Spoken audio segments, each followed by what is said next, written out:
ஒரு கிராமத்துல வயசான பாட்டி ஒருத்தர் தனியா வசிச்சுட்டு வந்தாங்க. ஒரு நாள் வெளியில உட்காந்து கண்ணாடியை கிளீன் பண்ணிட்டு இருந்தாங்க.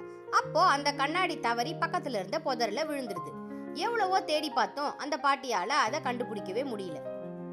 டெய்லியும் அந்த பாட்டி தெரு நாய்க்கு சாப்பாடு போடுறத வழக்கமா வச்சிருந்தாங்க. இதை எல்லாத்தையும் கவனிச்சிட்டு இருந்த அந்த தெரு நாய் பாட்டிக்கு உதவி செய்யணும்னு நினைச்சு அவசர அவசரமா அந்த தோட்டத்துக்குள்ள ஓடுச்சு.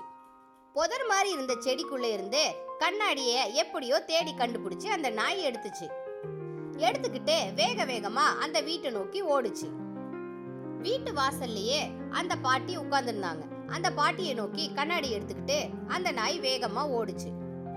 கண்ணாடி இல்லாததால பாட்டிக்கு சரியா கண்ணும் தெரியல. நாய் அந்த கண்ணாடி எடுத்துட்டு போய் பாட்டி கிட்ட கொடுத்ததும் பாட்டிக்கு ரொம்பவே சந்தோஷமாயிடுச்சு. அந்த நாயை தடவி கொடுத்து சந்தோஷப்பட்டாங்க.